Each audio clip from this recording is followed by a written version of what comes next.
Hello everyone and welcome back to DiabloCast, your Diablo 3 podcast. Here we share with you our thoughts and opinions on any recent news and events in the Diablo universe. As always, I'm your host, Dennis Force Duhamel, and with me as always, we have Kevin Sixen Carlino. Hey guys. And just the two of us this week, Kevin. That's it. Yeah, I feel all lonely now. Everyone's gone. We lost Cyber, we lost Frozen. Well, we didn't lose Frozen. He's just not on this week's episode, but just the two-man show, and we're going to stay strong and keep pounding on through this bad boy. So this week we got a few topics. We're going to be talking about the recently announced SteelSeries Diablo related gear. We're also going to go into a little bit of discussion and speculation, or I guess you could call it hypothesizing, on how Battlenet is going to look with Diablo 3. And then we're going to, of course, be wrapping things up with this week's poll and the question and answer segment. So just go ahead and jump right into our first topic this week, which is going to be the SteelSeries Diablo-related gear. So it was just earlier in the week where we did get note that SteelSeries will be coming out with a mouse and headset that is Diablo themed. Now we already have and have already seen the two mouse pads that they have. There's of course the Witch Doctor and that Barbarian theme mouse pad. But this is some pretty neat gear, and I'm actually really looking forward to this stuff going live. I know that I have planned to actually do a giveaway of some of this gear once it is actually on sale. But you have any plans of picking up any of this? What do you think about the newly released products from SteelSeries, Kevin? I'm actually kind of excited. I mean, nothing feels better than Diablo in my head and my hand. Yeah. Okay. No, but I mean, the gear looks pretty sweet. I mean, as long as it's not too pricey, I definitely plan on getting it for myself. Yeah, I mean, in terms of price, I don't know where I'd be thinking, but I'm thinking in the vicinity of 50 to 100 for each respective piece. I was checking out the prices from previous sets, and I think the World of Warcraft headset is about $100, and then let me see, the headset's $80 or around $80, and then one of the last mouses, the World of Warcraft mouse, was $100. So I'm kind of feeling like it'll probably be around $200 for both of them. Yeah, so. And that seems. I guess I would say that I pretty much agree with that. And in all honesty, the SteelSeries stuff is pretty quality. And I think it'd definitely be well worth the price. If nothing else, aesthetically, these things look pretty baller. So definitely go ahead and check those out. Certainly something to consider. Now, I guess we could even talk for a moment on the topic of peripherals in gaming in general. Type of gaming gear that we use. Headsets, especially with high sound quality, are certainly a must. I know for myself that I require headsets that have a good microphone as well for some strong audio recording. And then in terms of, the keyboard and mouse, well, I guess in a game like Diablo, you don't really need a gaming keyboard in the sense that something that has a ton of macro keys. Do you have any specific gaming gear that you use, Kevin? I've been using the, like a G15 or something like that, Logitech mouse for a while, and I've also got a Logitech headset that, I think it works well, aside from when I move my head, it kind of pops popcorn, but it's whatever. Yeah, and, I actually have Logitech gear as well for the mouse, keyboard, and headset, and I got one of the nicer headsets though. It's I can't think of the exact model number off the top of my head, but it ran me $130, so it better be nice. Yeah, right. I mean, I'm actually using the SteelSeries Z-board keyboard. I've got like the StarCraft 2 little overlay things going on, so I think this is SteelSeries. Could be Razer. Let's just hope neither of those companies listen to our podcast. Yeah, exactly. You just made one or the other very upset. But yeah, I mean, for a game like Diablo, like I mentioned, you don't really need a ton of macro keys. Now I have a Logitech keyboard which has the G keys on the side, G1 through 18 on the left-hand side, where typically on most keyboards there's nothing there. And those type of macro keys are used primarily for games that have like a ton of different options. I know World of Warcraft, between buffs and all the spells, I mean, you could be looking at upwards of 100 different things, again, between all your buffs and everything that you need to be using. So it becomes really essential with something like that. But Diablo, I mean, we've always, in the Diablo universe, we're always kind of limited in terms of choice for our total amount of actives. I mean, obviously in Diablo 1 and Diablo 2, we were very limited, almost exclusively to like left and right click, and then, a few F keys and all that. But we have some more options here, but still, I don't think it even warrants macro keys for Diablo. I kind of feel like that's why they didn't even bother with a keyboard. I mean, what is there? It's going to be something like maybe 10 keys total, between the mouse button and all the possible hotkeys on our spell bar and whatever. I don't know. I want to say something. It's like something around 10 keys. So, I mean, obviously, more than half of those are going to be on your keyboard. It's not like you need to have like a special keyboard or anything to use. I mean, it's just going to be like whatever buttons you set, like, WASD, X, and stuff like that. So, I mean, it's whatever you feel comfortable with. I wouldn't really recommend going out and getting a keyboard unless they come out with some really badass Diablo 3 keyboard. Then I'd say go ahead and get it, because, I mean, it's probably pretty sweet. Yeah, but I mean, even that's primarily for looks. I would say something in Diablo being so, click and action focused, it's all going to be about responsiveness. And any keyboard or any mouse that you can get with high responsiveness is going to be the best, because it's almost, in the fact that it's a Twitch style gameplay, it's almost like a shooter. Like, you just want something where you click the button and the response is almost instantaneous.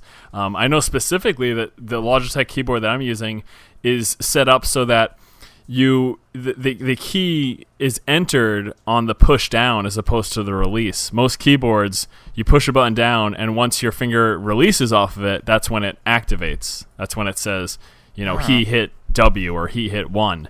But the keyboard that I'm using is the second that you push down the button on the descending area, once it hits the bottom, that's when it's activated and that's when it's triggered. So, being able to have a setup like that, or being able to have a keyboard that has that, would certainly, again, help for responsiveness, because there's going to be that, even if it's only a fraction of a second, that much more extra time for you thinking, pressing, and then it actually being presented on screen.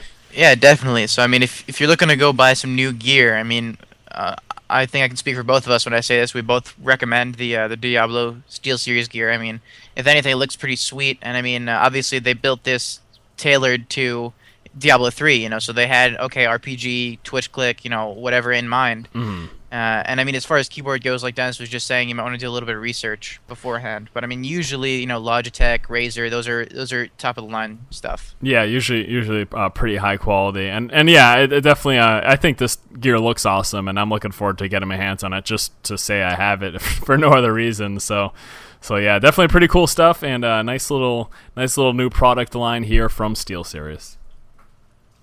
All right, so next we're going to be moving into discussion about Battlenet 2.0. I know that there's a lot of confusion or a lot of maybe misconceptions in terms of what Battlenet 2.0 is, and in all honesty, I'm going to say it's probably a lot of it coming from people who maybe don't have a lot of experience with StarCraft 2, which is kind of the forefront or the utmost representation of what Battlenet 2.0 is and what it can be. So realize that before we go into this discussion about Diablo 3 Battlenet, that a lot of our information is going to be pulled from prior experiences in the Diablo franchise, what we would expect to have, but then also what is currently in place in the current version of Battlenet 2.0, because it's around, it is live and thriving. If you play StarCraft 2 and you have had any experience online, you know fully about it. But yeah, we'll just go into some speculation and some thought. And I know specifically that you, Kevin, really wanted to dive into this topic just because, as I just mentioned, a lot of people are kind of confused or maybe have some misconceptions. What are some of the major issues you've been hearing, or what was driving you to even want to bring this up in the first place before we go into kind of the major topics? Well, I mean, right off the top of my head, I see threads all the time on the forums and, on Diablo fans and comments and whatnot.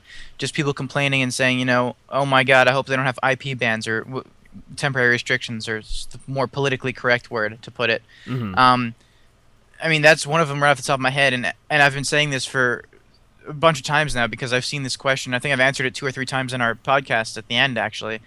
Basically, this was an issue with Battlenet 1.0, not a Diablo 2 specific issue. So people who aren't very privy to Battlenet, I mean, I myself has done a lot of Battlenet. I've studied Battlenet. I mean, I guess you can't really call it studying, but I mean, you have your PhD. You have your PhD in Battlenet. Yeah, that's right. There's a whole community devoted to Battlenet 1.0 development, and like making chatbots and stuff, not hacks and stuff, because that's not cool. But I mean, like, programs that you can use to just log into Battlenet and chat, because I mean, I've been running chatbots for years now just so I can just log into Battlenet and talk with people instead of having to sit here with StarCraft 1 or Warcraft 3 on in windowed mode, because I mean, that takes up a lot of resources and it's a pain in the ass. So I mean, having the ability to log in without having to run an actual client is awesome. So I mean, that interested me years and years ago. I mean, I don't know. I was just a little kid when I was first looking at this stuff, and it had just started coming around. So I mean, I've been around this stuff for years. So I mean, just over the years, I've been trying to understand how Battlenet works myself, and because of that, I mean, there's like a whole website devoted to documenting how Battlenet 1, like the whole protocol spec for Battlenet 1. I mean, it's really interesting stuff when you get into it. But essentially, my point here was that, I mean, I understand how Battlenet 1 works, I understand how Battlenet 2 works, and there are big differences between the two. And a lot of these issues that people are bringing up aren't Diablo 2 to Diablo 3 issues. They're Battlenet 1 to Battlenet 2 issues. And that's kind of what I wanted to clear up. Yeah, no, absolutely. So before we kind of dive into the thick of things, there's definitely a lot of aspects to Battlenet that we're going to be talking. I just kind of want to run down the list of the major things that we're going to be discussing, just so before we begin this topic, you guys can have a clear understanding of what we're going to be going over. So things that we expect or plan or hope to have in Battle.net 2.0. The list is going to go as follows. We're looking for matchmaking, some sort of guild support, chat system, possibility of auction house functionality. We'll talk about that. We'll also go into IP bans or dealing with spam bots, your friends, your interaction with your friends through Battlenet 2.0, an achievement system, your character representation, and as well as the possibility of a mobile Battlenet. So let's start that off right from the top of the list there, and that is going to be matchmaking. So we're going to have a matchmaking system, and it's primarily going to be used for the PvP arena. I'm actually not sure. Do you feel that there's a possibility for matchmaking to be incorporated into the single-player campaign or the co-op campaign as well, Kevin? Actually, yeah. I mean, I kind of do feel like that's going to be the case. I mean, obviously, like you just said, it's going to be used for PvP because basically they want to get people around the same level or skill level. How StarCraft 2 works is there's a behind-the-scenes skill rating that each player has, and it kind of goes up and down when you win or lose games, and that's kind of how the matchmaking system works. It pits people up against similar skill levels, and we don't know what the skill level number is. It's just like a rating, 1,200, 1,500, whatever. That's kind of why you can sometimes play against players like you might be diamond. I mean, you might be playing against somebody from bronze. Maybe they just had a bad couple games and they got bad placement match. Yeah. So I mean, that's kind of how it's going to work. So I do think this is going to tie into PvE because if it's my first time on Battlenet, I played normal. I use the followers. I like the whole co-op experience, and I don't really know anybody, so I just want to jump into a game and start playing and make some friends. So I think that there's going to be some kind of quick match button or quick play button. You just click it. It finds a game for you with people around the same level or same quest, like where you are in the storyline, and just kind of throws you in the game, and there you are. I mean, it would make the most sense for me to see that happen. Yeah, that does make a lot of sense. I guess this is a good opportunity to talk about how Battle.net is structured very differently than it used to be in the past. In StarCraft 1 and as well as in Diablo 1, you would create a game, and then if you wanted to, instead of creating your own game, if you wanted to join a game, essentially you just hit join game, and it would populate a list of every game that is being played right now, every person who's created a public open game, and then you just click on the one that you like. You could look at like the latency or the number of players in the game. You'd click on the one you like and you would join it. Well, Battle.net 2.0 doesn't have that feature. It's nothing like that. In fact, the way it works is that there's a separation of all the different types of games. Specifically for StarCraft, I could say different setting games, like user map setting games, different 1v1, 2v2, 3v3 on different maps, and then you would click to join a type of game, and if anyone else also wanted to join that type of game, then it would throw you in there with them. So how this would relate to Diablo 3 is I would think we could have something like Act 1, Part 1, and you'd click on that, and anyone else who wanted to join that as well would queue up in that same game with you. And that could go on and for all of the acts, and maybe there's different segments each act. I would almost expect it to work something like that because, again, I don't see there, because it hasn't been around in the StarCraft 2, I don't see there being an option to create a game and then populate a list. I think they've just done away with that altogether. What are your personal thoughts on that? I'm kind of in agreement with you there. Basically, the thing was they don't want people making like inappropriate game names or ridiculously long game names. Like, I don't know if you've ever played Warcraft 3 Dota. Well, I mean, I'm sure you've played Dota, but yeah. Like, I mean, if you want to play more than one game, you have to try and memorize the game name, and then some of them are ridiculous. It's like Dota-APEM, and then exclamation mark, tilde, 1112857, exclamation mark, and it's like, how the hell are you supposed to remember that? Yeah. So that's one of the main reasons why they did away with the whole custom game list. And something else that was also different, pretty big between Battlenet 1 and Battlenet 2 is that on Battlenet 1, just about all the games except for Diablo 2, so like StarCraft 1, even Warcraft 3 custom games, all these games were hosted locally on your computer. So now Diablo 2 kind of changed it up a little bit, and Warcraft 3's ladder system also changed it, where Battlenet, the Battlenet servers host all the games. So now Battlenet 2.0, you don't have to worry about configuring your router and doing all that stuff. You can just jump on Battlenet, create or join a game, and you're good to go. Mm-hmm. So I mean that's something else that they did with the whole custom game and matchmaking system, which works kind of well because I mean it's less for them to have to do in tech support and less for us to have to worry about on our end. We could just plug and play. We could just jump in and go. Yeah. So I guess just for further clarification, for matchmaking, for the co-op experience, it's expected to kind of work like this. You say, I would like to play in the first part of Act 2, and then if anyone else is also interested in playing that, you would kind of join up the queue for that game with that specific game with them. And then I'd assume that you would just hop in, and then the next person to click on the next person who's within your level range, because I'm sure it would be between act and level. That's how it'd be segmented. The next person who would also click on Act 2, Part 1, would then hop in that same game with you. And then the fourth person, and then there you go, that'd be capped. And then if a fifth person does it, they would just start a new game until someone else. Kind of like that. That's how it'd be expected to work. Now, in terms of the PvP, I expect the matchmaking to be fairly straightforward.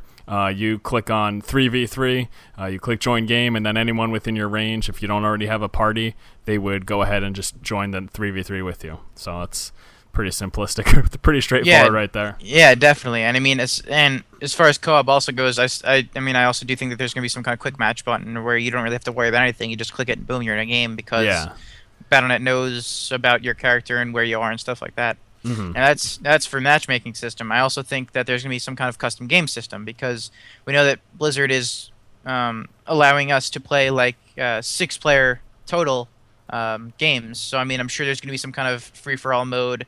I'm sure there's going to be one. You can do whatever. 1v5, 2v4, 3v3, whatever. Because only 3v3 is going to be rated into PvP. Mm-hmm. So I kind of feel like there's going to be. I mean, we know that there's going to be a custom game system.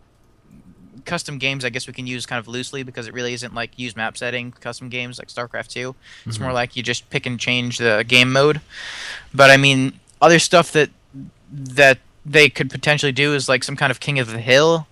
They could do something like Horde mode in Gears of War. Basically, they send a shit ton of enemies at you and you stand there and defend something. I mean, that's kind of out there, but I mean, it's definitely in the realm of possibility. I know it's something that they had originally planned for Diablo 2 PvP. So I mean, it's very possible. Yeah, and these are all different, possibilities that we could definitely look to incorporate in some sort of a custom game system if it is indeed in there. All right, next we're going to be moving on to discussion of guild support in Battlenet. Now, we're not 100% certain if guilds are going to be a part of Diablo 3, but it's definitely fingers crossed, and I think that we've heard mention of it, like they're looking to incorporate it into the game, but again, we haven't really gotten any huge confirmations from Blizzard. So, I mean, guild support would definitely be awesome in Battlenet. It would, in terms of what they provide, I would expect something, maybe sort of along the lines of a guild bank. Also, a possibility, some sort of guild perk system that pulling influence from World of Warcraft. What do you personally think about the possibility of guilds and how it would be interfaced with Battlenet, Kevin? Well, I mean, we know that they're going to add guild support eventually for StarCraft 2, and just because that'll mean that Battlenet 2.0 is going to support it. So I mean, we can definitely assume that there's going to be guild support for Diablo 3. I would be ridiculously shocked and utterly disappointed. I mean, it's almost a given that there's going to be guilds for Diablo 3 just because it'll be in there for StarCraft 2. And again, this is one of those things that we can say, okay, Battlenet 2 is going to support it, so we know that it'll be there. Mm-hmm. Just the when is what we don't know. So, I mean, it's something that might not even be there with the release of Diablo 3. It might have to come in a major patch to Battlenet afterward. It all depends on how StarCraft 2 goes. Mm-hmm. But yeah, I mean, a guild bank, I want to say that we're definitely going to have maybe like a guild stash or something to tie it into, Diablo instead of World of Warcraft kind of thing. Right. So people stop raging right now. Yeah, right. And something else that I think would be pretty cool, also taken from World of Warcraft, would be a tabard. Now, obviously, I don't think they can just go ahead and implement, the guild tabard and say, okay, cool, here's a great brand new idea, I think they're gonna have to come up with some other way to do it, like maybe like a like a flag or something that you can kind of just throw on yourself, or I don't know, like or some on kind your of enemies' cape. rotting corpses. That would work as Yeah, well. you could do that too. Yeah, but I mean, like some kind of extra gear to show that we're in a guild. I mean, I don't know, a cape, like maybe like a No, battle no flag or capes. something. something cool like that. This I don't isn't really this know. isn't Superman Returns or City of Heroes. There will be no capes. Real. Yeah, you can fly. Yeah, no, it seems pretty cool. I guess a major question though, when we're discussing Diablo 3 and we're discussing guilds. I mean, yes, if there were guilds in the game, I would expect guild support to be in matchmaking. But looking at Diablo and given the 4-player max, where are guilds? Where do guilds become relevant? I think that's that's kind of a major question, like a looming question in the back of my head. I mean, one of the major jumps or the major leaps that someone is always going to make will be, well, guilds are relevant because you'll always have someone to play with, even though there's only a 4-player cap. If you're in a guild, if anyone's in your guild online, then you can just play with them, even though, again, there's only a 4-player cap. We don't have massive raids. There isn't some huge crazy PvP, at least not that we know of. We're looking at like a 6 or so player cap for that as well. And then again, people say, well, that you need it so that you have kind of some backup friends to play games with. But then the immediate question, especially now with Battlenet's friend list, and we'll be talking about the friend list a little later down the line, but with friends list and being able to see people cross games, and why would you need with this kind of new integrated friends list, why would you necessarily need a system of guild people to kind of play with? What do you think, Kevin?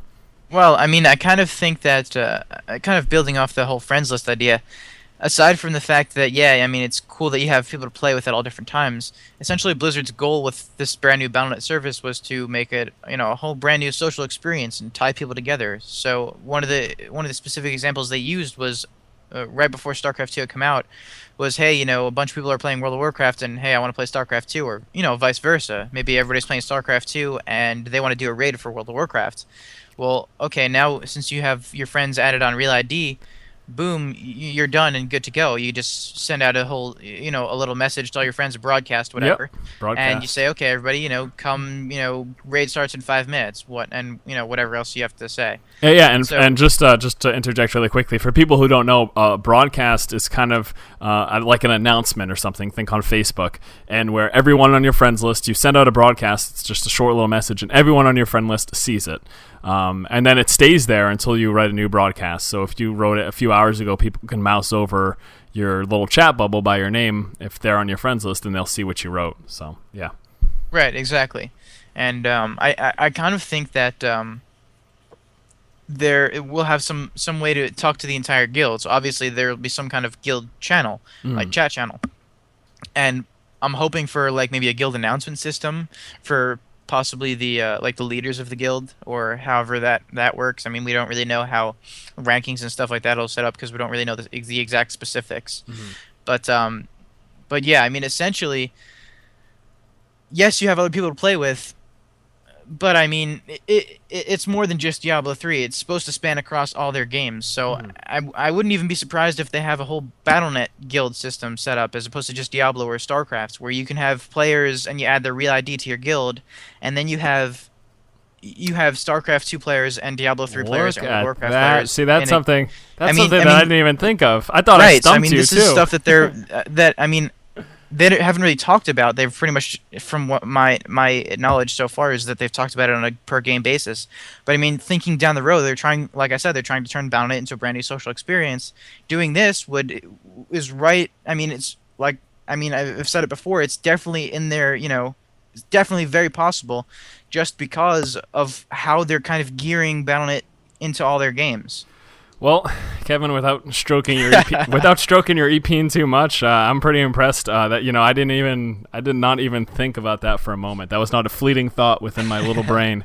That is a really neat idea, and I think that concept's really cool, because I was just sitting here, amusing over what the necessity of guilds would be in a game as Diablo 3, because realize in game there's only so much you can do. You can only have 3 other people in your game with you. Exactly. It's you and 3 other people. So why do you need a huge ass guild? But the thought of cross game guilds It makes perfect sense. Why not have one guild, and if you join the guild, you are in that guild in StarCraft, in World of Warcraft, and in Diablo, and you're with that guild no matter what. And then all of the access for that could be gained through Battlenet, guild announcements and everything. Because we jumped into kind of the nitty gritty of Battlenet, and we've been talking about specific aspects. But one thing that we forgot to mention was just like how visually the interface is going to be. We expect it to kind of look just like StarCraft 2 does, but Diablo themed. Yeah, right? So essentially, I mean, you kind of jump in, you see the nice little home screen, and all the buttons look exactly the same. And like Nash just said, it's just themed and styled differently for Diablo 3. I mean, some people might not be happy with this and complain about it, but essentially it makes the most sense in my opinion because it keeps everything consistent. So I mean, where they make a change in one place, they can easily make a change somewhere else. So StarCraft 2, Diablo 3. So let's say guild system doesn't come out with Diablo 3, but they have it styled and themed exactly, or they have the interface looking very similar, and they have it just styled and themed differently.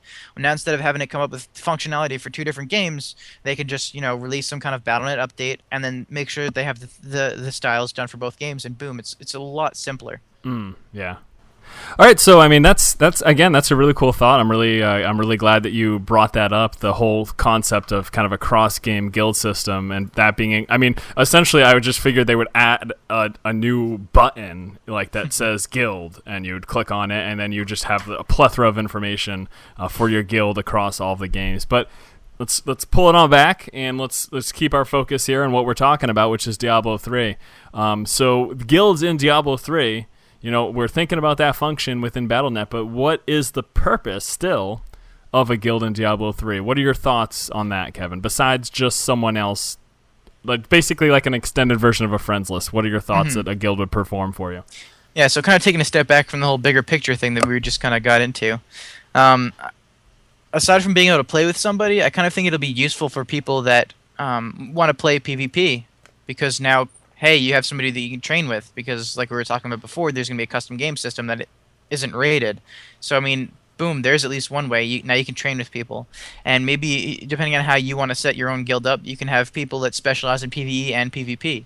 So maybe somebody can, farm the end game content in PvE, so you can hook up other members of your guild that play PvP. So now not only will you have the top PvE player character, you'll also have the top PvP characters, because your PvP players can specifically just focus on, bettering themselves at PvP, working on their builds, and not have to worry about farming the end game content.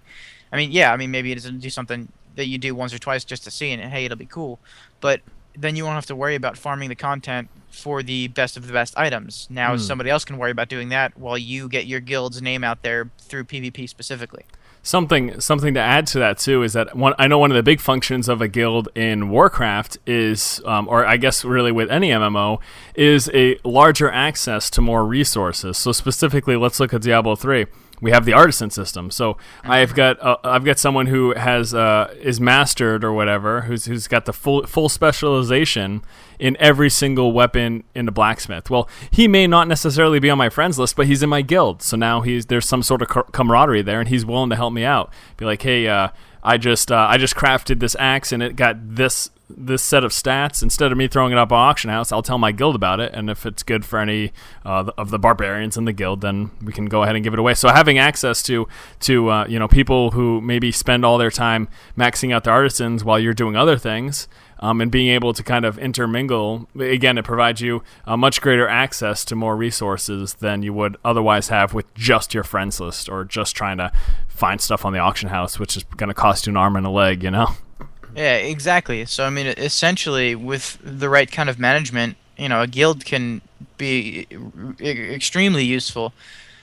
But, I mean, it all depends on how it works. Yeah, and hopefully this definitely, we've got a lot of neat ideas and theories on this. We will, of course, have to just wait and see to how they decide to implement it, how and when and if, rather, they decide to throw it into Diablo 3. And again, we expect for Battlenet specifically to possibly be seeing a cross-game guild function, and that's pretty badass. Good job, Kevin. I'm impressed. All right, so the next topic here is going to be chat channels. Well, chat channels are already in in Battlenet 2.0, so we fully expect them to be up and functioning with the release of Diablo 3. I really see no reason why not.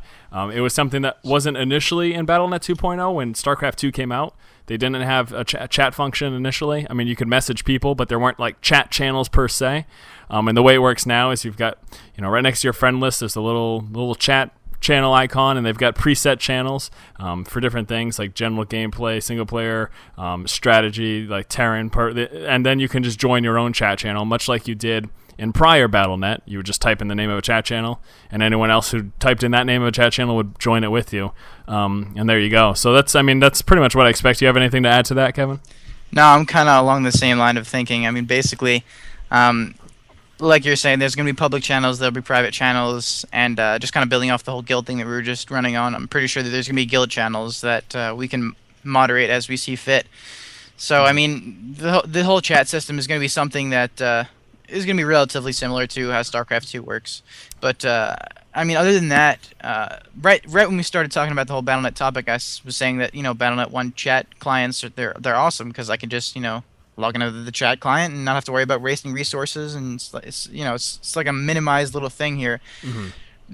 So it makes it great and easy to talk to people. And I actually asked Greg Canessa, he's the Battlenet lead director dude. He's the head honcho for Battlenet too.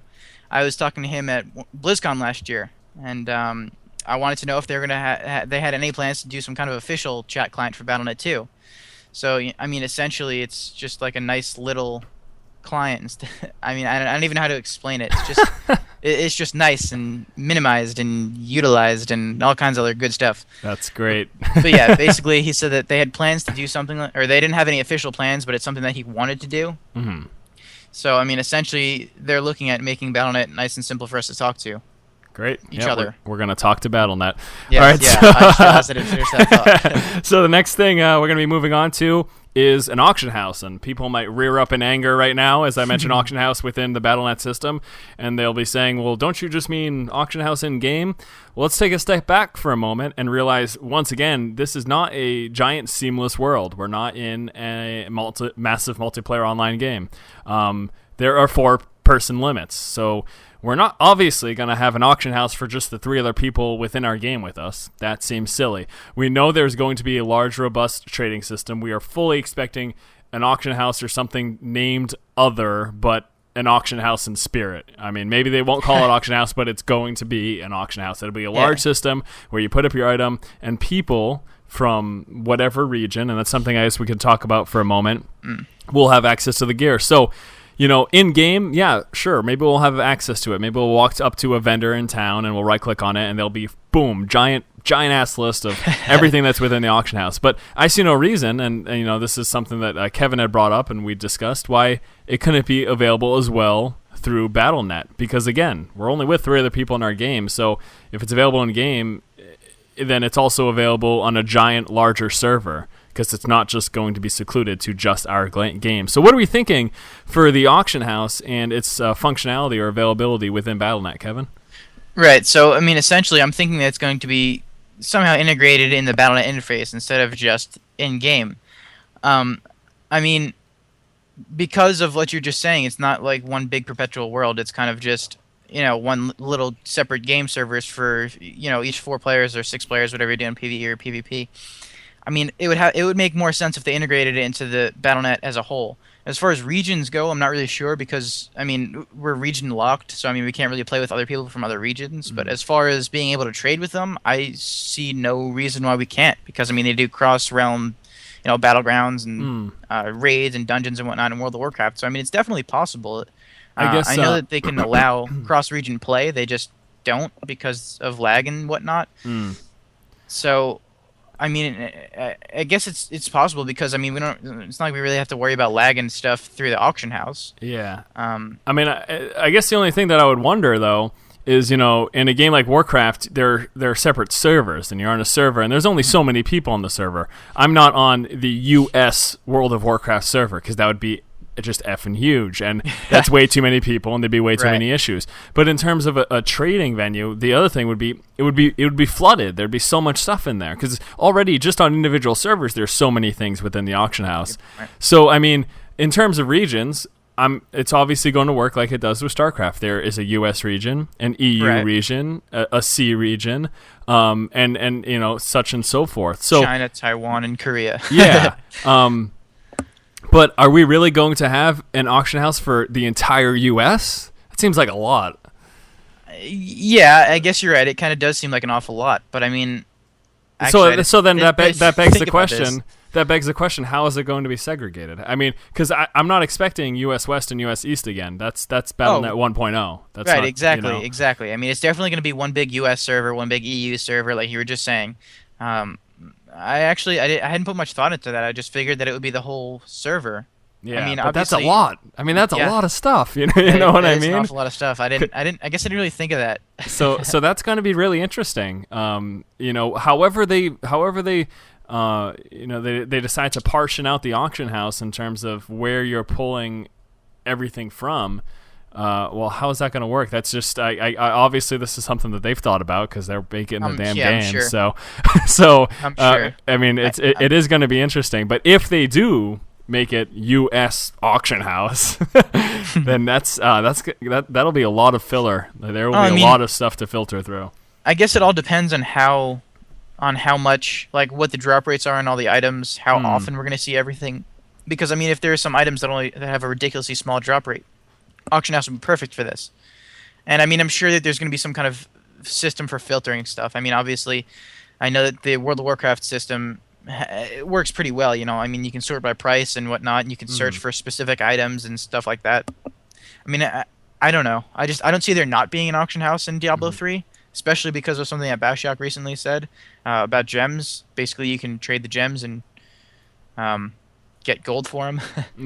with like an upgrade or like a nice interface or something along those lines. Yeah, I mean, through the various things they said, it's going to be more than just dropping loot on the ground. Right. There is they've said robust trading system. Exactly. So it's a lot more than throwing crap on the ground and hoping someone picks it up, or even it's a lot more than just trading with an individual character. Right. So we will just it'll be interesting to see. I think one big thing too is maybe they're just not expecting anything but the best to be placed within this trading system, this auction house, because if they put a high value on salvaged items, on the materials you get from salvaging, then maybe people won't be throwing everything within the auction house because they will instead prefer to salvage it. Right. So that's true, unless it's some crazy high-end gear, then it's not even worth selling because the salvage materials you get maybe will be a lot more valuable to you. So especially since we can use it for crafting, but then at that point we can craft items and then sell those crafted items because they aren't bound on pickup or anything. They're not bound on equip. So it's just an item that we can just do whatever we want with. Yeah. So I mean, it's a neat thought, and we will again have to wait and see. So let's just move on right now to the next thing, which will be IP bans and dealing with spam bots. And I know this is definitely something that you wanted to discuss, Kevin. So I'll let you take this one away. Right, so essentially an IP ban or a temporary restriction is something that happened a lot on Diablo II. Basically, if you joined and left games too quickly, or you spammed spells too quickly, or you switched characters too quickly, there's a number of things that could potentially get your IP address temporarily restricted from the servers. And then, you'd have to wait like 15, 20 minutes before you can get back on again. Sometimes, some of them even last as long as 2 weeks, which is ridiculous. Again, this is one of those things that's a Battlenet 1 problem, not a Diablo 2 problem. So as far as whether or not we're going to be seeing this in Battlenet 2 and Diablo 3, that's a big no. There's not going to be any kind of IP bans or, temporary restrictions and stuff like that. I mean, if Blizzard, because of how the service is made, Blizzard can moderate it a lot better than they could have during the Battlenet 1 days. I mean, Battlenet 1 was made in 1995, so, I mean, technology was only so far back then. I mean, it's been 16 years now, and people are still playing the games. So, as far as that goes, I mean, no IP bans. Now, spam bots, on the other hand, this also kind of boils down to Battlenet 1, because over the last 16 years, people have been able to crack and document and figure out and understand the entire Battlenet 1 protocol. I mean, there's still parts of the service that we don't know about just because people really haven't spent much time doing research on it. Like, I mean, the StarCraft 1 or Warcraft 3 game server stuff, because it's 15, 10-year-old game. Nobody really cares anymore. But essentially, Battlenet 2 has been out for, 2 years now, and I haven't seen anybody publicly documenting or releasing any kind of information or research on the protocol at all. So I mean, if there are spam bots, it'll be years and years, because I mean the people that run the Diablo 2 item stores and whatnot, they're the ones that primarily have the spam bots, and I really don't think those people are smart enough to document and do all the work that needs to be done through Battlenet 2, because I mean, Battlenet 1 was Sixen is throwing down the glove and issuing a challenge right now. I mean, Battlenet 1 was hard enough as it is. I mean, it's not something you can just pick up. You had to somewhat know what you're doing, and Battlenet 2 is even worse because, I mean, they encrypted all their data, and it's ridiculous. Take it from someone who's tried. Yeah. All right. Well, so I mean, I help out a lot in tech support, so I mean, sometimes we need to see like a packet log just to see like what's going on, and it's just stupid hard to understand what the hell's going on. yeah. So I mean, spam bots, IP bans, they're not going to be in Battlenet 2. So don't worry about it. Yep. All right. So next, we'll move on to discussion of the friends list. Now, friends list is something that is currently incorporated within Battlenet 2.0 and StarCraft 2. Obviously, just wanted to clarify for people. I know we talked about it prior when we were having that discussion about guilds. So the friend list, it's basically within two segments. There's the real ID friends, and then there's your in-game friends. So you can be within Diablo. You can add someone to your friends list through their character. So you add owning you 24/7 to your friends list, and there you go. He's your friend. But you also have real ID friends, and you see these guys cross games. So say one of my really good friends that I know in real life, you enter their real ID information, which is essentially just their Battlenet email address, and then whatever game they're on, you see them. So this is how it is currently functioning within Battlenet 2.0. There is no reason to assume otherwise for Diablo 3. It's going to be the exact same thing. And right now it works cross-platform between World of Warcraft and StarCraft 2. So I'm playing StarCraft and I see one of my idiot friends raiding in WoW, and I tell them, you're being an idiot. Leave WoW and come play StarCraft. And there you go. That's how it works. And then once everyone's playing Diablo 3, the same thing will happen. I'll tell all my idiot friends playing WoW, and then some of them still playing StarCraft. Like, what are you doing? You should be playing Diablo 3. So this is how it's going to work. That's what we'll expect. Anyone on your real ID, you can see cross-platform. Anyone that you've just added as an in-game friend, you can just see in the game. Right, exactly. That's kind of just the only thing I wanted to really focus on was just that in-game specific friends aren't going to transfer over. The only friends that you're going to be able to see from D3 on StarCraft 2 or World of Warcraft, or vice versa, whatever, between the three, are those friends that you added on your real ID list. And I mean, those are just typically only your closest of friends or people you really trust, because I mean, you are giving them your email address and your real name and whatnot. So yeah, so that they'll know your real name, your address, your credit card number. No, just kidding. But yeah, so yeah, no, that's, I mean, again, there's no reason to assume that it would work any way other than Diablo 3. So that's what we expect. Okay, so now achievements. We are looking to have achievements in Diablo 3. I remember specific mention of them. I think at one of the BlizzCons, maybe it was last year, they talked about an achievement system. So once more, this is something that, well, I kind of expect it to work just like it does within StarCraft 2 right now. There will be a list of achievements. When you get them, they will be represented through a little icon, a little picture, and then saying what the achievement is. And then, maybe a possibility of some vanity rewards like in-game titles or something. Yeah, so like I'm sure like dyes and maybe stuff like that. Yeah. I mean, right now for StarCraft 2, the rewards, I mean, being an RTS, there's only so much they can do. But rewards are like special decals, special icons. You can have decals on your buildings within the game. That's a pretty neat customization. Mm-hmm. But there'll be an achievement system, and it'll be viewable in Battlenet. Someone will just be able to click on your person, click on your achievements, and they'll, you can list like your top 5 achievements, and then there'll be a list of your entire achievements. And we can expect something like the Fallen One Destroyer, kill 10,000 Fallen Ones. Yeah, right. Something like that. But yeah, anything to add on the achievement system for Diablo 3?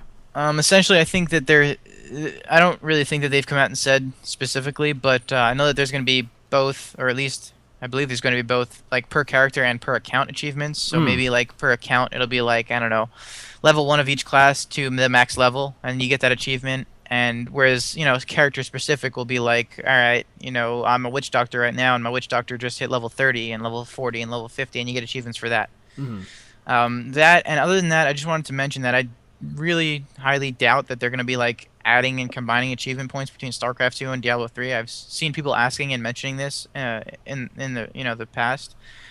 It really doesn't make sense because, I mean, aside from the fact that it doesn't make sense at all. I mean, if I'm on Diablo 3 and I only play Diablo 3, I don't really care how many StarCraft 2 achievement points somebody else has because, I mean, I don't play. Why would I care? Yeah. Yeah, I mean, I guess it's something that they could potentially do in the future, like a whole Battlenet account system, like we were talking about, making things on Battlenet a lot more, general, seamless and fluid. And exactly. So I mean, maybe they could have the Battlenet account profile page kind of a thing where it shows all of your total achievement points over all their games, but specifically for Diablo 3, you're only going to see the Diablo 3 achievements. Just like in StarCraft 2, you only see the StarCraft 2. In World of Warcraft, you only see the World of Warcraft. They don't add StarCraft 2 and World of Warcraft because it just doesn't make sense. Yeah.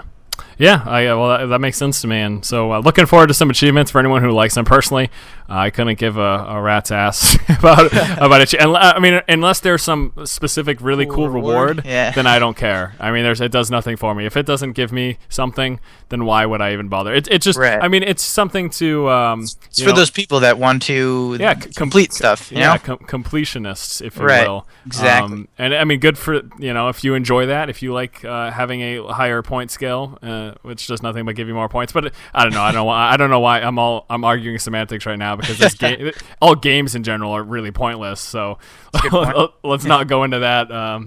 It's digging myself a hole. All right, so next we'll be moving into discussion about character representation, and this is actually kind of a perfect segue because within the achievement system, Kevin had just mentioned a possible separation between achievements for your whole account as Diablo 3, and then achievements per character. Because what we are expecting to happen is, you log into your account, and then you select your character, and then let's go right into it. Character representation. Well, what are we going to be looking at? Right now for StarCraft 2, we just kind of have a little picture of an icon, a decal. So what are you thinking for representation within Battlenet for your specific character? So essentially, those of you that play StarCraft 2, you log into the game, and then it asks you to log in twice, and it's kind of weird, right? Because, I mean, you type in your Battlenet account name and password, and, Authenticator if you have one. You hit connect, and then boom, it brings you to another screen where you have to choose the character, which is weird because StarCraft 2, you only have one character, right? I mean, it's not even really a character, it's just your account. Yeah.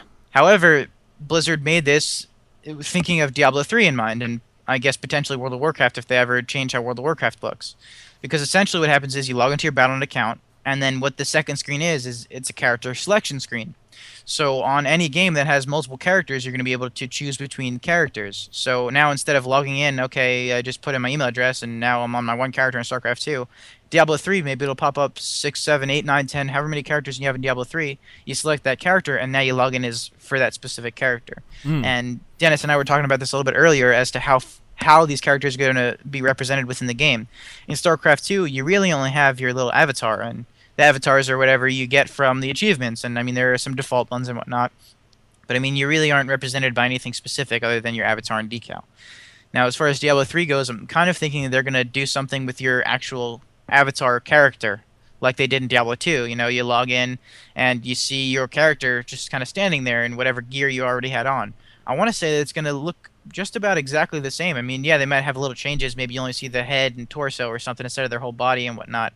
But I mean, I really think that you're going to see that kind of different customization because, I mean, okay, now you type in your account name password, you log in, it brings you to a full character screen similar to World of Warcraft where you can select your different character and you can actually see what they're wearing. And I mean, don't they have like for hunters, you have their pets out and stuff like that? I mean, it's just cool little things like that where you can actually see your character. That's kind of how I believe, or how we both believed the representation to be made. Yeah, that seems fair enough. Like we mentioned, Battlenet 2.0, the only real interface that we have to pull from is StarCraft 2, but there aren't characters in the game. You're playing, you're a commander of an army. There's not like a sole character that represents you. So that's why they have to go with just these little avatars, these little icons that, like you mentioned, you pretty much just get through achievement points. So, but I mean, for an RPG, I would expect, you have your own character and it's got its own gear and whatever. I would expect that to be represented much like it was in Diablo 2, much like it is in World of Warcraft. So that seems reasonable to me. So lastly, let's talk about mobile Battlenet. They've added mobile apps for the auction house for WoW. And I think there was something else with the mobile app. Wasn't there some like you could just inspect your character or something like that? You could use the armory. That's right. Yeah, exactly. There's a mobile armory as well. So I expect some of this functionality to also be involved with a Battlenet 2.0 mobile app for Diablo 3. Do you kind of have any specific ideas? I mean, I guess it could work along the same lines. We could access the trading system and or auction house, and then maybe there'd be. I mean, I don't see why there wouldn't be an armory system as well for Diablo 3. Right. So, I mean, drawing on kind of what we were talking about just a little while ago was basically World of Warcraft uses the armory system, and their mobile app allows you to look through the armory and deal with the auction house. You can post auctions. You can take the money that you've earned from auctions that have sold so far, and it kind of just gets added without you having to log in. So, I mean, it's just something you can do real quick. I don't know. Maybe you're walking around and you got 5 minutes. You're bored at work. And okay, cool. You can post up an auction real quick, so you can pick up the money when you get home later. Or maybe you posted an auction the night before, and you picked up the money because now you just found it sold. And I mean, other than the armory and the auction house, something that they also just recently added in the World of Warcraft app was guild chat support. And we were talking about having a chat client before. They actually made this somewhat come to pass for World of Warcraft. I mean, essentially, right now, all you can do is chat with guild members, so there's no real ID functionality just quite yet. I think it's something they're going to add eventually, and I want to say they're going to go ahead and do like some kind of full-blown chat client where you can talk to World of Warcraft and all your real ID friends in StarCraft and Diablo and whatnot. But I mean, I wouldn't be surprised if they add a guild chat functionality to a Diablo remote app kind of a thing. Yeah, no, that seems pretty cool, and I guess that's gonna go back to our discussion about the function of guilds, and maybe that is a reason in and of itself to have one, having the guild chat to be able to talk with all of your friends in just kind of one central location. So yeah, pretty neat. So that pretty much wraps it up for all of our major content and discussion for this week. So next we're going to be moving into the poll of the week.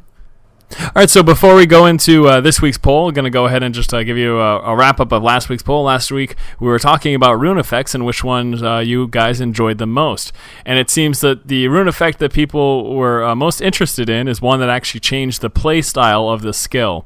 I guess a perfect example of this would be the Wizard's Ray of Frost. One of the runes made it, this kind of AoE damage as opposed to a singular beam. And that basically changes the playstyle. It turns you from a caster to having sort of an up-close melee ability. And then in second place, we had the runes that increased damage. And third place, there was any type of additional damage type. So changing something from Frost to Arcane or anything of the sort. And then last place, we had Other. Well, that doesn't really tell us much of anything, so there you go. All right, so Kevin, why don't you go ahead and let everyone know about this week's poll? So in this week's poll, we just kind of want to know what you guys want most in the collector's edition. We know that there's obviously going to be a collector's edition. It's probably going to be like another $20-$30. That's what it usually runs at. You can read about how much StarCraft 2 and World of Warcraft prices have been in the past and kind of what they've already had. So some of the options we've got are the art book, which it's going to be a given. The soundtrack, which they usually kind of do. A behind-the-scenes DVD, which they always do. The Blizzard in-game exclusives, which is kind of stuff like, I think right off the top of my head, in World of Warcraft, you get like a mini pet for each collector's edition you get. In StarCraft 2, you got a cool-looking decal. And then we have the extra merchandise, which is kind of like cool swag. I think in StarCraft 2 collector's edition, we got like a USB thing that was like StarCraft 2 style. It was pretty sweet. And then the last option is for those of you losers that don't plan on getting the collector's edition. So, it's interesting stuff. I mean, there's a lot of cool goodies that you usually do get. So we just kind of want to know what you're looking forward to the most. Yep, so there you go. Just go ahead and head on over to DiabloFans.com. Make sure you sign into your account, and you can vote on the right-hand side of the main page. All right, so lastly, we're going to be going into the Q&A this week. We just basically have some questions from you guys in the community, and we try to answer those every week. So let's just go ahead and jump right into the first question, coming from Mike over on Facebook. Mike asks, do you guys have any beta key giveaway contest planned?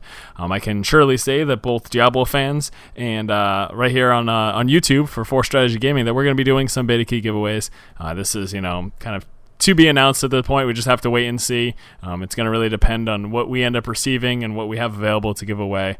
But you will, of course, be finding out later down the road. And actually, the way we're looking to have things segmented is it's going to work in a way that we'll be receiving the individual keys, and then we'll have beta key giveaways later on, maybe a couple weeks down the road. So you'll be seeing beta content before most people are able to get into it. Right. That's pretty much the case, right, Kevin? Yep, basically. I mean, Staff and Stuff for Press websites, which is basically us and, you and a couple other sites like D3DB and whatnot, we'll be able to post up content and stuff where we should be get it added into the beta day one. So I don't think they're going to be doing contests for a little while after. I guess we'll have to just wait and see.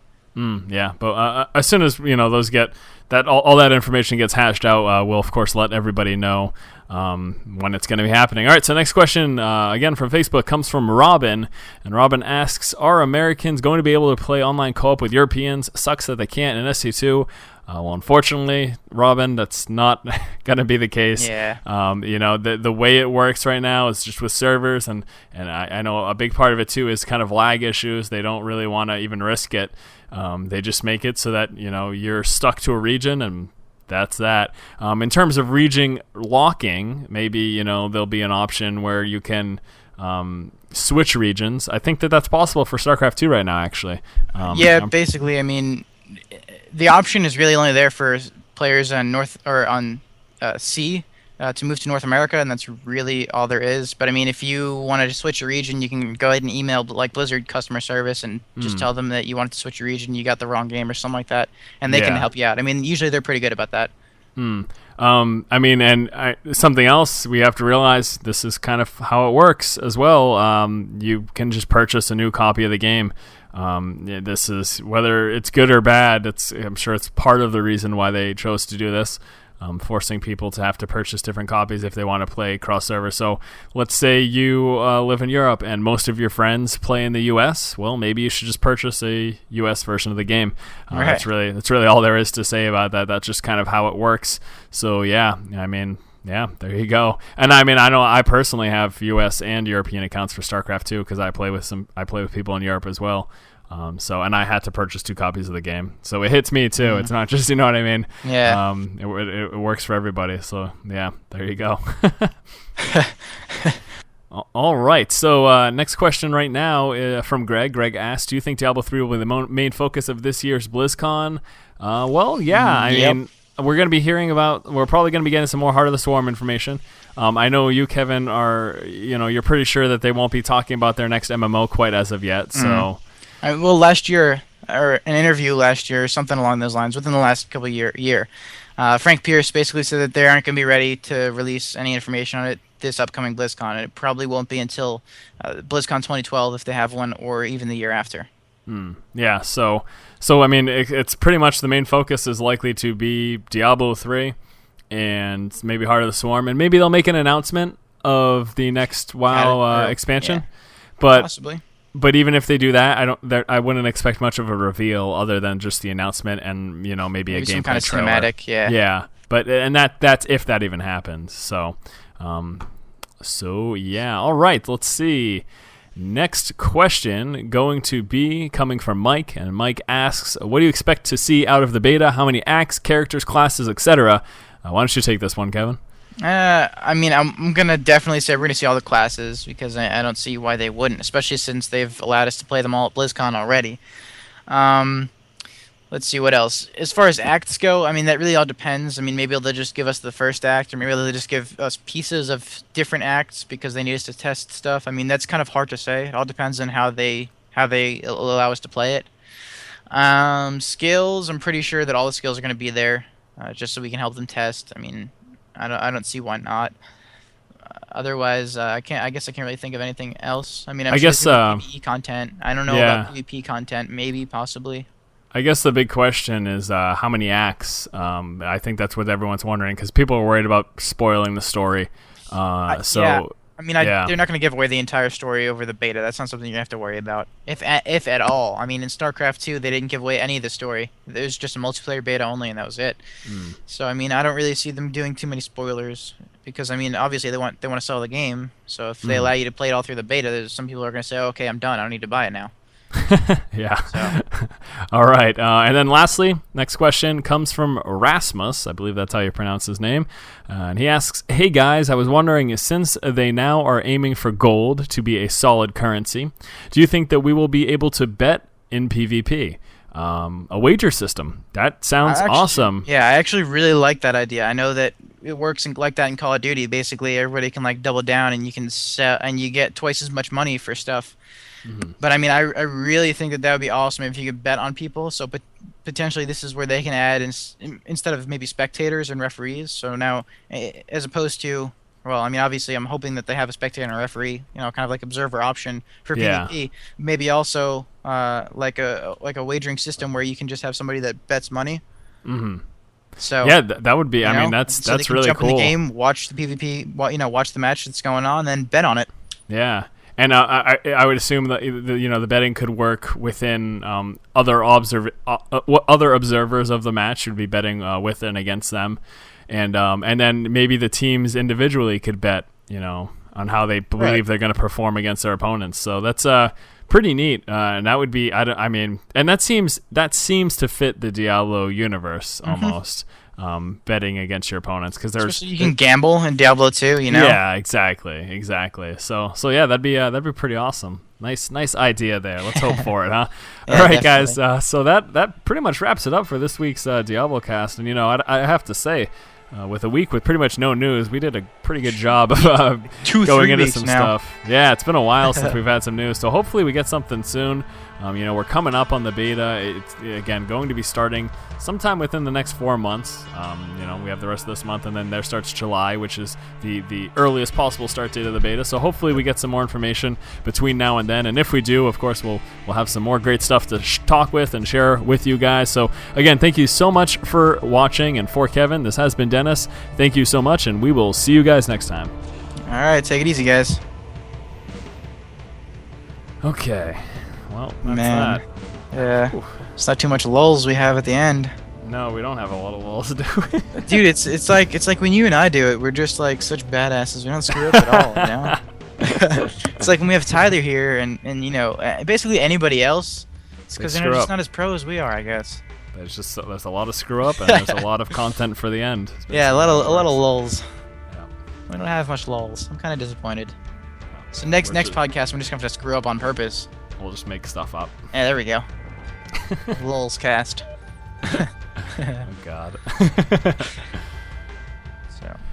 All right. I'm just gonna cut for a minute. My girlfriend's just about to walk through the door, so That's fine. once she's That's cool. Go ahead. goes in her room, we can commence.